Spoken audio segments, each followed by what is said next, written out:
নমস্কার বন্ধুরা, সবাই কেমন আছেন? আজ আমি আপনাদের শ্মশান ক্রিয়ার বিষয় নিয়ে আমি কিছু বলবো। বেশিরভাগ তন্ত্রের ক্রিয়াকর্মই আমি আমার নিজের গৃহেই করে থাকি। তবে কোনো মানুষের যদি কোনো জটিল সমস্যা হয়ে থাকে, যদি কোনো সিরিয়াস কোনো কিছু ব্যাপার থাকে, সে বশীকরণের কাজই হোক বা বিচ্ছেদ হোক বা শত্রু দমনের কাজ কিছু, সেগুলো আমি বিভিন্ন শ্মশান ক্রিয়ার মাধ্যমে করে থাকি।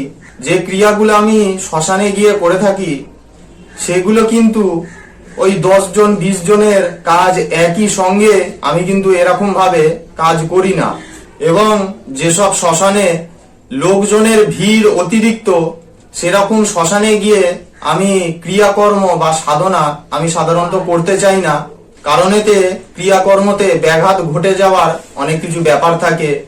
লোকজনের কোলাহলের মধ্যে কাজ করলে সেটি শান্তি মতভাবে কোনো ক্রিয়াকর্ম জপ বা সাধন ভজন হয় না। আমি সাধারণত পাড়া গায়ের যেসব জাগ্রত শ্মশান ভূমি রয়েছে, যেখানে কোনো লোকজন মানুষজনের চলাচল বা যাতায়াতই নেই, যেখানে কোনো আলোর ব্যবস্থাই নেই, সেই সব শ্মশানে গিয়ে আমি গোপন ভাবে বিভিন্ন ক্রিয়াকর্ম করে থাকি। সেই ভিডিওর কিছু অংশ আমি এই ভিডিওর মধ্যে দেখিয়ে দিচ্ছি। দুঃখিত ভিডিওটি খারাপ হওয়ার জন্য, কারণ শ্মশানে কোনো আলোর ব্যবস্থা নেই, সেই জন্য ভিডিওটা খুবই অপরিষ্কার এবং অন্ধকার হয়েছে।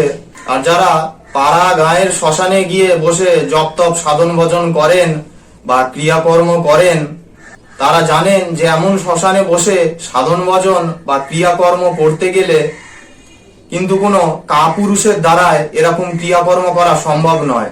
যারা বীরের ন্যায় সাধন ভজন করে, একমাত্র তাদের দ্বারাই এইরকম শ্মশানে বসে ক্রিয়াকর্ম বা সাধন ভজন করতে পারে তারাই, যাদের কোনো প্রাণের মায়া নেই।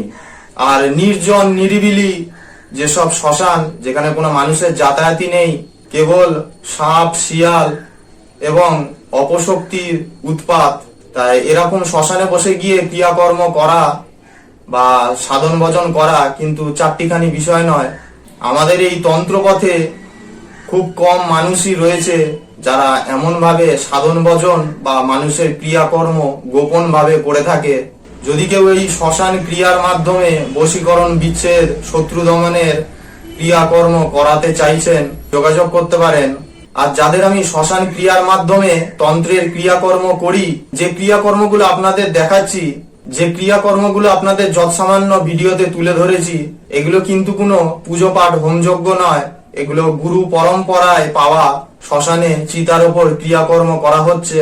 তন্ত্র মতে শ্মশানে গিয়ে পুজো আচ্ছা হোমযজ্ঞ করা একরকম, আর তন্ত্র ক্রিয়াটা কিন্তু একেবারেই পৃথক বিষয়। আশা করি ভিডিওতে আপনাদের শ্মশান ক্রিয়ার বিষয় নিয়ে আমি বোঝাতে পারলাম। ভিডিওটি পুরো দেখার জন্য সকলকে অনেক ধন্যবাদ। নমস্কার। জয় মা দক্ষিণাকালী।